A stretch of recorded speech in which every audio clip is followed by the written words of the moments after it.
So this is going to be an introductory part of this particular series, but it's one that is very important. One that there's a topic like that was not trending I say a few years ago, some months ago, maybe a little over 2 years ago, thereabouts. And I spoke about it roughly 2 years ago at the time of this recording. I spoke about it and it has been one of my highest viewed video. Thank you to everybody that has viewed that video on AS and AS get married to each other. If you have not watched that video, go and watch it. It's really, really good. And it's my passion to really speak about topics, to speak about challenges, problems that are plaguing and stopping people from meeting and marrying their partners, and to help them get clarity, to uncomplicate it. Because many people say, oh, it's complicated. Well, on this channel, if that's you, you're like, it is complicated, say no. Welcome to the clarity land where everything gets uncomplicated. I'm saying now, I'm taking you through this journey. So make sure you don't go anywhere. Just stay. Today we're talking about dating a what we call a person with disabilities.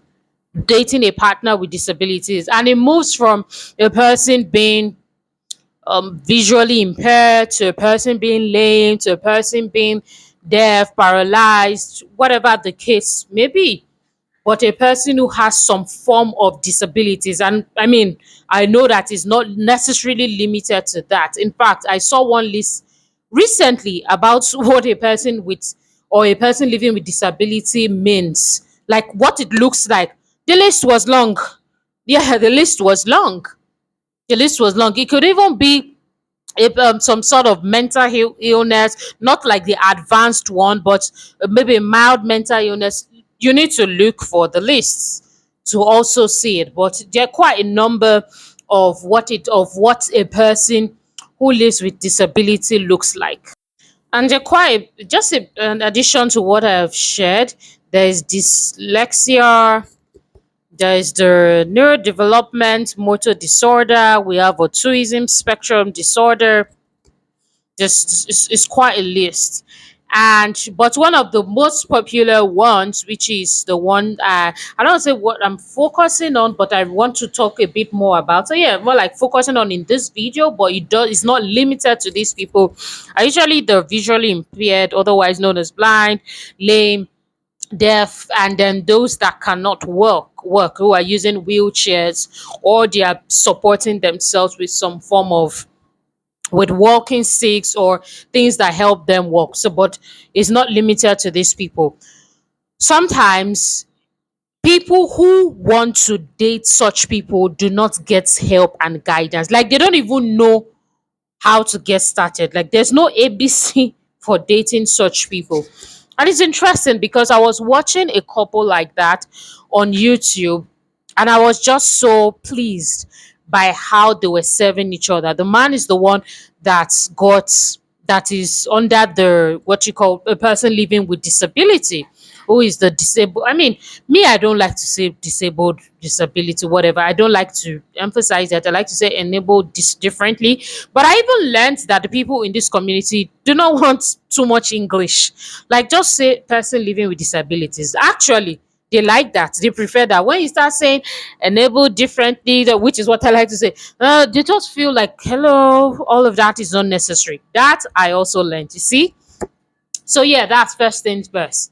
And so a lot of these people don't even like to be pitied. That's another thing you should know there in case you do not know. But what I'm trying to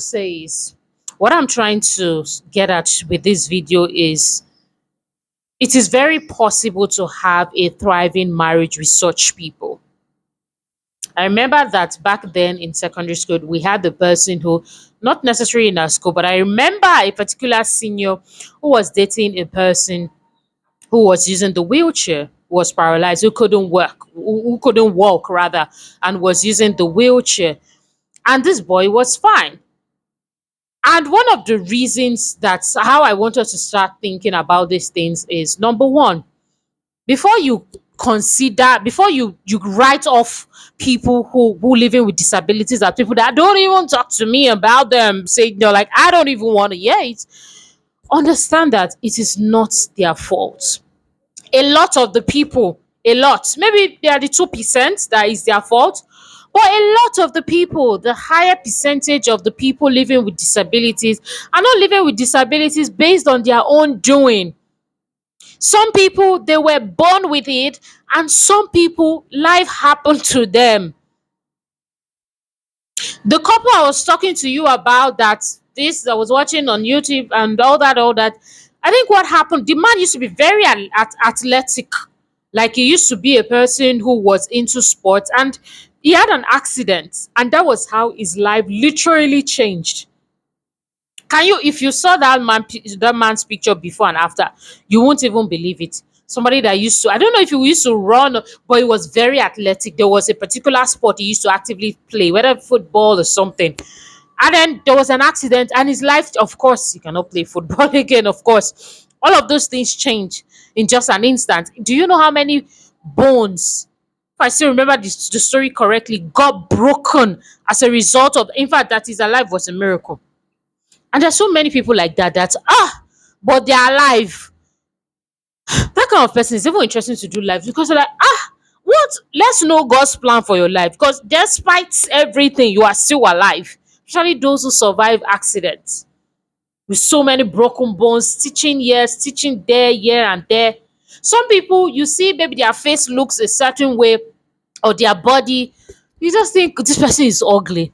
I've spoken a lot in different parts of these videos about looking at people from the inside, so I'm not going to repeat it. But that is a very shallow way of thinking. This person is ugly or something. You don't know what happened. The person that is fine, all of you, the people you've carried on their head that is fine, how many of them can you last in a relationship with?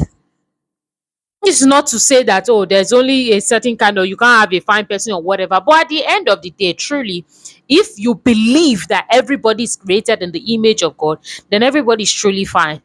Let's just leave that. So, one of the first things you need to understand is what I was emphasizing. It was not their fault.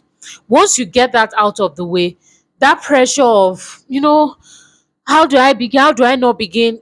I mean, it was not their fault. Number two is value system.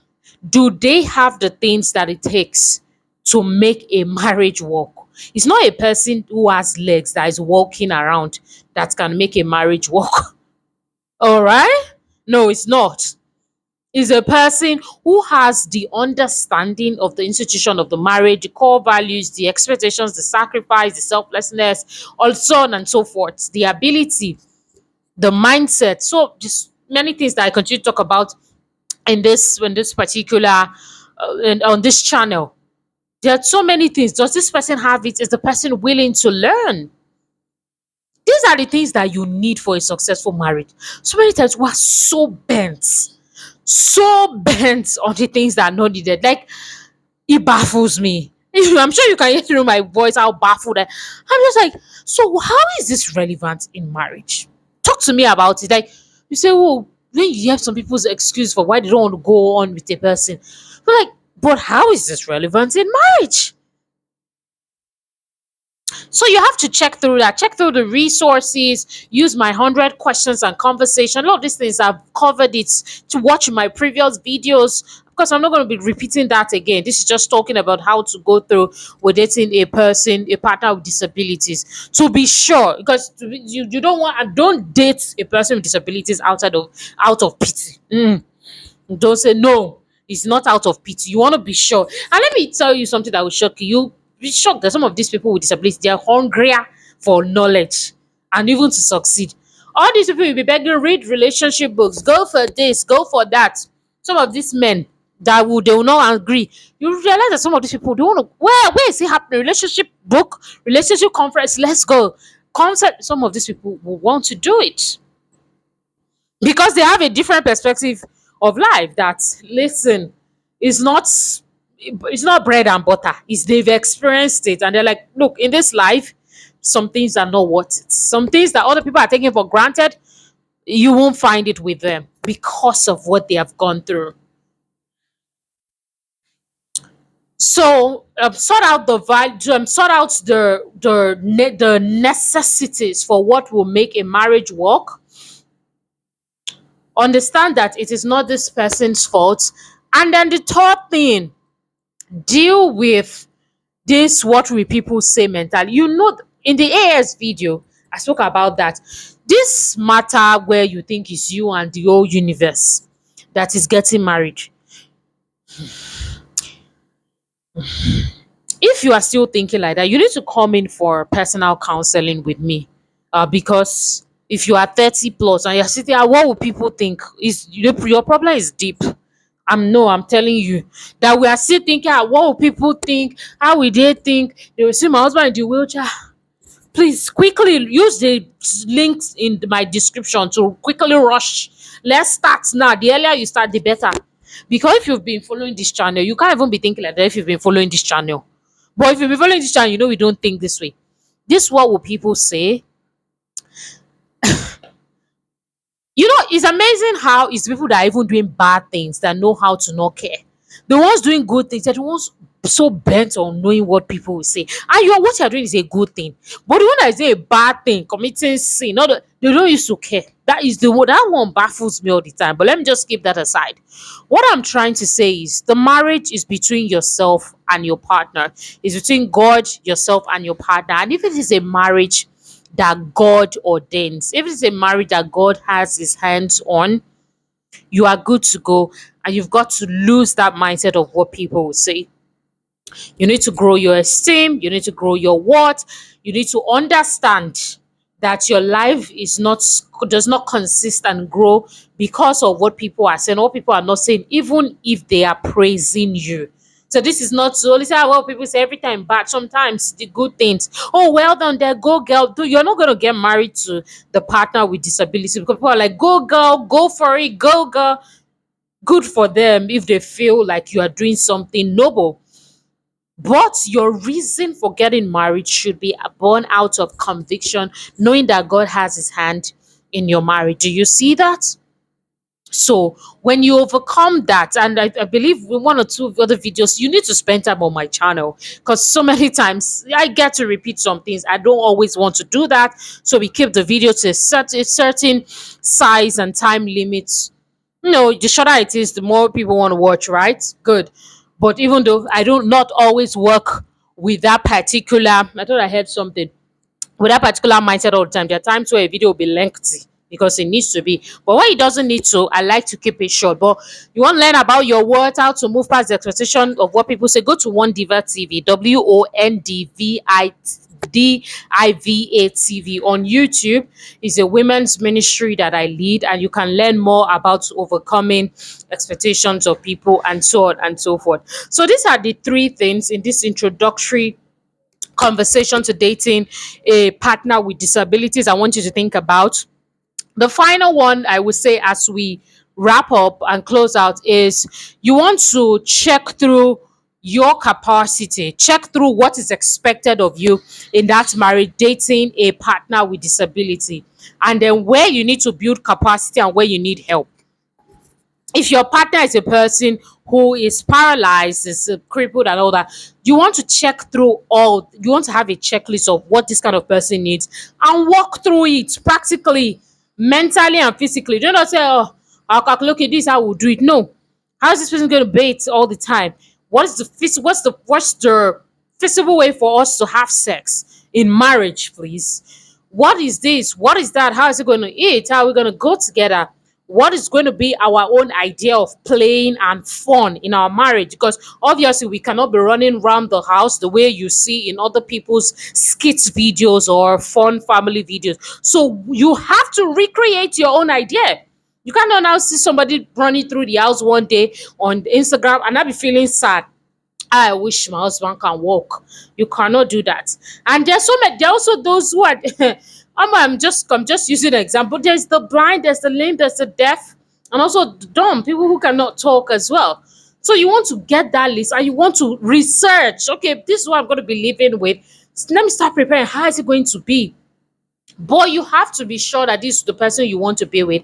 It cannot be a pity party. Once you've established that, then you start doing this. Okay, you start doing this, and at the end of the day, people will not necessarily be remembered for how they look. They will be remembered for the legacies they lived, the experiences they gave people, good or bad, and the memories that they lived out, and they are also living here on earth. So when you think about life from that perspective, you will be able to find creative ways to do life with your partner in a way that works and will always be cherished. In a way that even those who are not living with partners with disability will be coming to you for classes. So before you say, hey, I'm not going to go through with this person with disabilities, I'm just not going to, or before get consumed in the fear, I want you to at least think about what we have discussed in this video. If you need to watch it one more time, feel free to do so. Share your comments, share questions you may have. This is not the end of this conversation, this is just the beginning.